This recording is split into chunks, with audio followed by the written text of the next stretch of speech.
Hello students, welcome to law excellence IAS academy. ఈరోజు మనం జనవరి 11 నాటి ఈనాడు న్యూస్ పేపర్లోని ఇంపార్టెంట్ కరెంట్ అఫైర్స్ మీద డైలీ క్విజ్ అనేది చూద్దామండి. ఈరోజు మన ఫస్ట్ క్వశ్చన్ చూడండి.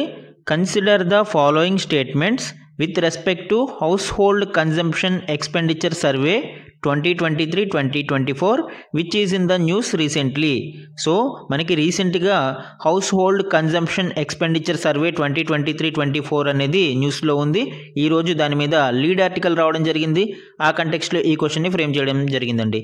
సో స్టేట్మెంట్ 1 చూడండి.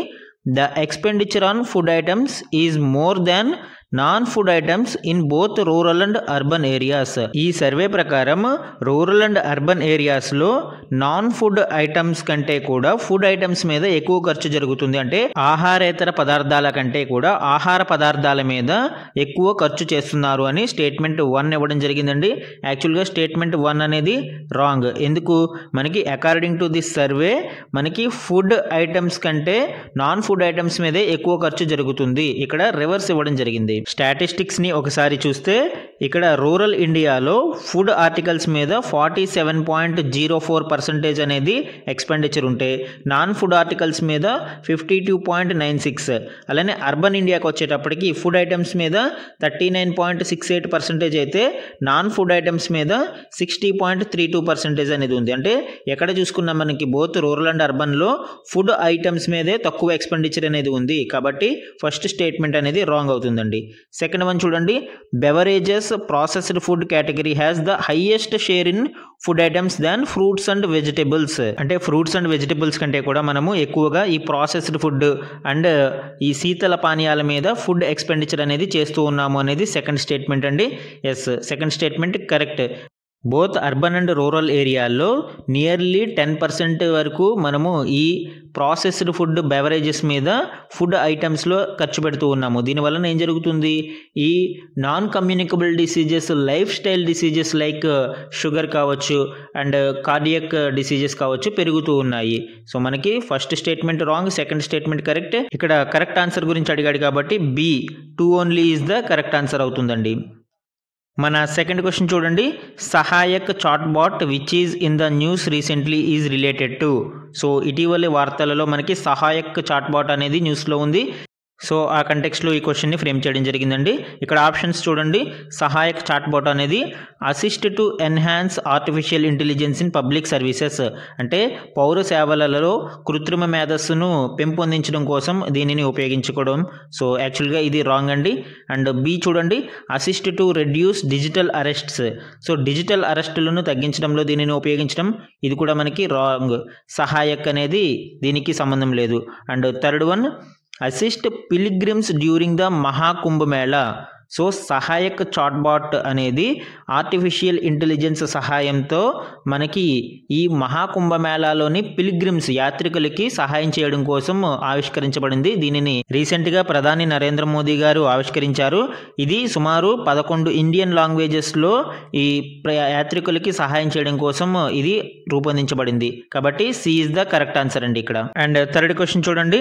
With reference to Kumbh Mela consider the following statements. So ఈరోజు కుంభమేళాకి సంబంధించి మనకి ఒక లీడ్ ఆర్టికల్ ఇవ్వడం జరిగింది. ఆ కంటెక్స్ట్లో ఈ క్వశ్చన్ని ఫ్రేమ్ చేశానండి. సో స్టేట్మెంట్ 1 చూడండి. Maha Kumbh Mela takes place every 12 years. Maha Kumbh Mela అనేది ప్రతి 12 సంవత్సరాలకి ఒకసారి జరుగుతుంది. స్టేట్మెంట్ 1 అనేది రాంగ్. ఎందుకు? మనకి there are different types of Kumbh Melas. మనకి మహాకుంభమేళా అనేది 144 ఇయర్స్కి ఒక్కసారి మాత్రమే జరుగుతుంది. 2025లో ఇప్పుడు ఈ మహాకుంభమేళా జరుగుతుంది. నెక్స్ట్ మళ్ళీ 2169 వరకు ఈ మహాకుంభమేళా అనేది జరగదు. 12 సంవత్సరాలకు ఒకసారి జరిగేదానిని పూర్ణ కుంభమేళా అని పిలుస్తారు. 6 సంవత్సరాలకు ఒకసారి జరిగేదానిని అర్ధ కుంభమేళా అని పిలుస్తారు. మహాకుంభమేళా మాత్రం 144 ఇయర్స్కి ఒకసారి జరుగుతుంది. కాబట్టి స్టేట్మెంట్ 1 అనేది రాంగ్. సెకండ్ స్టేట్మెంట్ చూడండి. Maha Kumbh Mela will takes place only at Prayagraj. Maha Kumbh Mela అనేది కేవలం ప్రయాగ్రాజ్లో మాత్రమే జరుగుతుంది. ఎస్, మహాకుంభమేళా కేవలం ప్రయాగ్రాజ్లో మాత్రమే జరుగుతుందండి. పూర్ణ కుంభమేళా అనేది 4 ప్లేసెస్లో జరుగుతుంది. 12 ఇయర్స్కి ఒకసారి, 4 సంవత్సరాలకు ఒకసారి చొప్పున 4 ప్లేసెస్లో జరుగుతుంది. ప్రయాగ్రాజ్తో పాటు హరిద్వార్, ఉజ్జయిన్ అండ్ నాసిక్లో కూడా జరుగుతుంది. బట్ మహాకుంభమేళా కేవలం ప్రయాగ్రాజ్లో మాత్రమే జరుగుతుంది 144 సంవత్సరాలకు ఒకసారి. కాబట్టి స్టేట్మెంట్ 2 అనేది కరెక్ట్. ఇక్కడ థర్డ్ వన్ చూడండి. In 2017 Kumbh Mela was listed in UNESCO's list of intangible cultural heritage. So భారతదేశంలోని ఈ కుంభమేళా, భారతదేశంలో నిర్వహించే ఈ కుంభమేళా యునెస్కో యొక్క సాంస్కృతిక వారసత్వ జాబితాలో చోటు సంపాదించింది 2017లో అనేది ఇక్కడ statement. Yes, third statement correct అండి. ఇన్ 2017 మనకి UNESCO's list of intangible cultural heritage, సాంస్కృతిక వారసత్వ జాబితాలో కుంభమేళాకి చోటు కల్పించడం జరిగింది. కాబట్టి థర్డ్ వన్ కరెక్ట్. ఆన్సర్ ఏమవుతుందండి? 2 and 3 ఓన్లీ.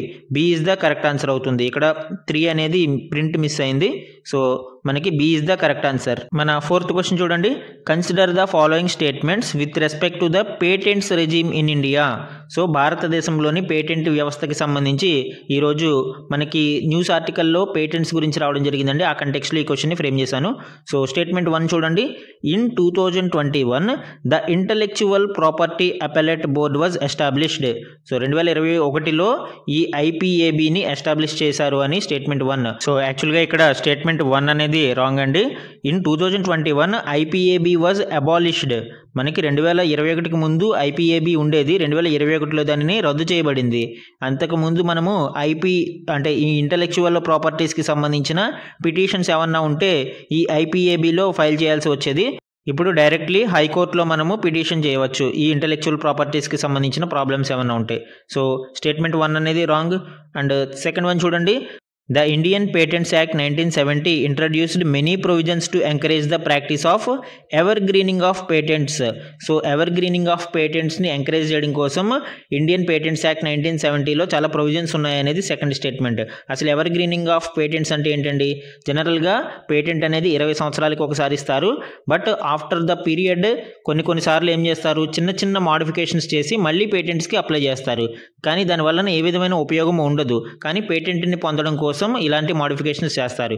దానిని ఎవర్ గ్రీనింగ్ ఆఫ్ పేటెంట్స్ అంటారు. బట్ ఇండియన్ పేటెంట్స్ యాక్ట్ దానిని ఎంకరేజ్ చేయట్లేదు. ఇక్కడ మనము ఎంకరేజ్ ద ప్రాక్టీస్ అని అన్నారు కాబట్టి ఇది రాంగ్ అవుతుంది. సెకండ్ వన్ కూడా మనకి రాంగ్. థర్డ్ వన్ చూడండి. Compulsory licensing is a key provision in India's patent regime. So భారతదేశంలోని పేటెంట్స్ వ్యవస్థలో కంపల్సరీ లైసెన్సింగ్ అనేది ఒక ఇంపార్టెంట్ ప్రొవిజన్ అని చెప్పవచ్చు. ఇది కరెక్ట్ అండి. కంపల్సరీ లైసెన్సింగ్ అంటే ఏంటండి? Any emergency, especially public health ఎమర్జెన్సీలో ఈ పేటెంట్స్ని పొందిన సంస్థలకే కాకుండా ఆ పేటెంట్స్ని రద్దు చేసి మిగిలిన వాటికి కూడా దానికి రైట్స్ అందించడాన్ని కంపల్సరీ లైసెన్సింగ్ అంటారు. సో ఇలాగ లైసెన్సింగ్ అందించినప్పుడు ఈ పేటెంట్ సంస్థలకి రాయల్టీ ప్రకటించబడుతుంది. కాబట్టి థర్డ్ స్టేట్మెంట్ కరెక్ట్. ఆన్సర్ ఇక్కడ ఇన్కరెక్ట్ స్టేట్మెంట్స్ గురించి అడగడం జరిగింది కాబట్టి బోత్ 1 and 2 ఆర్ ఇన్కరెక్ట్. ఇక్కడ ఈ రోజు మన నెక్స్ట్ క్వశ్చన్ చూడండి. What is generative AI which is in the news recently? So ఈరోజు జనరేటివ్ ఏఐకి సంబంధించిన గణాంకాలను ఇవ్వడం జరిగింది. ఆ కంటెక్స్ట్లో ఈ క్వశ్చన్ని ఫ్రేమ్ చేశానండి. సో ఆప్షన్స్ చూడండి. ఇక్కడ జనరేటివ్ ఏఐ అంటే AI that focuses on analysing data, అంటే డేటాని విశ్లేషించడంపై దృష్టి సారించే ఏఐ. ఆప్షన్ ఏ రాంగ్ అండి ఇక్కడ మనకి.